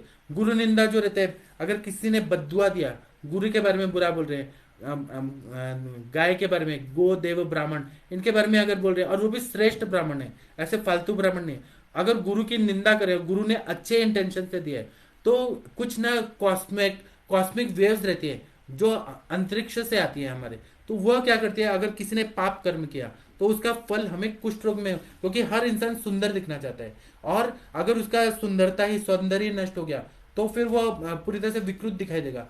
तो ये गुरु निंदा जो है ना, क्योंकि हम लोग बोलते हैं गुरु ब्रह्मा गुरु विष्णु, गुरु तत्व है ईश्वर तुल्यवान है, और अगर गुरु अच्छे मन से पढ़ाना चाह रहे हैं, उनके मन में द्वेष नहीं है, राग नहीं है, और उनका आप निंदा करें क्योंकि आपको वो पसंद नहीं है कि वो हमें डांट रहे हैं या वो जो बात बोल रहे हैं हम नहीं करना चाहते, तो गुरु निंदा करने से कॉस्मिक वेव्स जो आती है वह शरीर को नुकसान पहुंचाती है। इसलिए प्रायश्चित कर्म के लिए सूर्य भगवान का पूजा करना है, और दैव व्यपाश्रय चिकित्सा बताए अपने युक्ति व्यपाश्रय के साथ। तो कहीं कहीं युक्ति व्यपाश्रय चिकित्सा से जो कॉस्मिक वेव्स हमको नुकसान पहुंचा रही है तो वह नष्ट हो जाती है और फिर पाप से मुक्ति मिल जाती है। ये सब जो है ना, ये जो प्रत्यक्षम अल्पम अप्रत्यक्षम बहुलम, कुछ चीजें दिखाई देती है, कुछ नहीं दिखाई देती है, तो कुछ चीज नहीं दिखाई दे रही है उसके अंडर में आता है। डॉक्टर कविता जी बोल रहे हैं बच्चों में skin allergy like mosquito bite allergy हो रहा है, तो क्या ड्यूरिंग प्रेगनेंसी में कौन सा डाइट फॉलो नहीं करना चाहिए, ऐसा होने से चांसेस है? नहीं, बिल्कुल नहीं है। डॉक्टर कविता जी बोल रही हैं कि वजाइनल प्लूराइटिस विदाउट एनी स्राव है तो फीमेल को क्या में तो क्या देना है, सिर्फ योनि कंडू, तो पंचवल्गल कषाय दे दीजिए, या त्रिफला घृत का उधर लगाने के लिए दे दीजिए, शब्दोत दीजिए अगर रुक्ष गुण बढ़ा है तो। और लेकिन अगर स्त्राव नहीं हो रहा है, खुजली आ रही है, कफ का इन्वॉल्वमेंट तो हो गई, रक्त धातु में कफ का इन्वॉल्वमेंट है, तो वहां त्रिफला क्वाथ या फिर पंचवल्कल क्वाथ से धावन और धूपन करे, और आयुर्वेदिक एंटीबायोटिक जैसे सूक्ष्म त्रिफला, फिर उसके बाद चंद्र प्रभावटी, उसके बाद में अमृता गूगल कैश हो, त्रिफला गूगल दें तो बहुत बड़ा फायदा होता है। संजय जी नमस्ते प्रणाम आपको। कविता जी बोल रही हैं अगर प्लूराइटिस विद योनिस्राव है तो जैसे कैंडिडाइज में रहता है तो कृमि से कंडू ऐसा कंसिडर 100% कृमि का रहता है तो उसमें कृमि कुठार रस, कृमि मुद्गर रस, करंज तेल लगाना चाहिए। करंज तेल में योनि पिच्चू को डिप करके और वहां लगाने से करंज तेल, नीम तेल वो लगा। लेकिन जब आप नीम तेल लगा रहे हैं तो वो स्पर्मिसाइडल है, वो करें, वह कंसिडर करना चाहिए। नहीं तो नीम तेल लगाएंगे और मैथुन होगा तो स्पर्म सेल मर ही जाएंगे। तो हमें क्रिमीज को मारने के लिए पहले ये करना है, बाद में जब वो योनि शुद्ध हो जाए उसके बाद में 3-4 महीने के बाद कंसीव करने के लिए बोलना है। तो ये कंसिडर करें। क्रिमिग्न तेल जो आते हैं, सिद्ध तेल आते हैं मार्केट में मिलते हैं, उससे वहां पे वो धावन करना है, तेल का पिचू रखना है, तो बहुत बढ़िया काम होता है। डॉक्टर कविता जी बोले आपका समिता बच्चन का वीडियोस FB पे, फेसबुक में अवेलेबल है, आई मीन ADF चैनल में अवेलेबल है। हाँ है, मैंने चरक संहिता पूरा पढ़ा है। आप नवीन जोशी सर को कॉल करिए, आप मुझे कॉल करिए, मैं आपको दे दूंगा। अर्चना जी नमस्ते प्रणाम आपको। कविता जी बोले sir AMX is pre determined है ना, तो वो पहले ही फिक्स रहता है ना, तो उसको कैसे इंप्रूव कर सकते हैं? तो उसमें जल्दी शादी कर दीजिए। 35 साल की स्त्री हो गई और शादी नहीं हुआ है, क्यों नहीं हुआ है? क्योंकि करियर बना रही है, पैसा कमाना है, इतना करियर बनाना है, ये चीज तो गलत है। ऊपर से वेगावरोध हो रहा है, उसके बाद में पॉर्न वीडियोस देखा जा रहा है, मतलब गलत तरह से मैथुन किया जा रहा है, फिर लिव इन रिलेशनशिप में रहा जा रहा है। ये है, खान पान गलत है, जंक फूड खाना है, रात्रि जागरण है, दिवस स्वाप है, दिनचर्या फॉलो नहीं किया जाए। ये बहुत सारे कारण होते हैं जो AMH, एक तरह से बात का ही प्रकोप रहता है, इसलिए AMH वैल्यू जो रहता है वह विकृत हो जाता है। डॉक्टर रेणु जी बोल रही है नमस्ते प्रणाम। डॉक्टर फागुनी पटेल जी बोल रही है पुष्प धनुरस और गर्भधारिणी दोनों साथ में दे सकते हैं और साथ में मल्टीविटामिन देने की जरूरत, मल्टीविटामिन लेने की जरूरत नहीं है, वह आपके डॉक्टर ने कहा है तो लीजिए, लेकिन जरूरत नहीं है, और साथ में ये दोनों दे सकते हैं। प्राची जी बोल रही हैं कि टेम्पेनिक एयर होलो तो लज्जालू नारिकेल वाटर के साथ दे सकते हैं क्या? आप पीने के लिए अगर देना चाहती है तो लज्जालू नारिकेल वाटर दे सकते हैं, कोई प्रॉब्लम नहीं है। आप टिम्पेनिक ईयर होल में क्या प्रॉब्लम है देने के लिए? पीने के लिए देने में कोई प्रॉब्लम नहीं। राम जी नमस्ते प्रणाम आपको। रस सार त्वक सारता, इसलिए गुरु निंदा करने से रस धातु विकृत होती है। हाँ, तो ये भी आप लॉजिक लगा सकते हैं कि रस सारता विकृत हो जाती है, त्वक सारता विकृत हो जाती है, रस धातु विकृत होती है, क्योंकि काम अशोक भयाद वायु जब बोला है तो रस धातु विकृत होता है। किसी को अपमानित करेंगे, किसी का इंसल्ट करेंगे तो खुद भी उसका ये होता है कि बॉडी में कैटाकोलामेंस और निगेटिव हार्मोन सीक्रेट होते हैं, या फिर रस धातु विकृत होती ही होती है। आपका बात सही है। कविता जी बोल रहे हैं कि मेरा विटामिन D3 10 है, हाथ के फिंगर ज्वाइंट में पेन दाह रहता है, तो आप क्या करना है?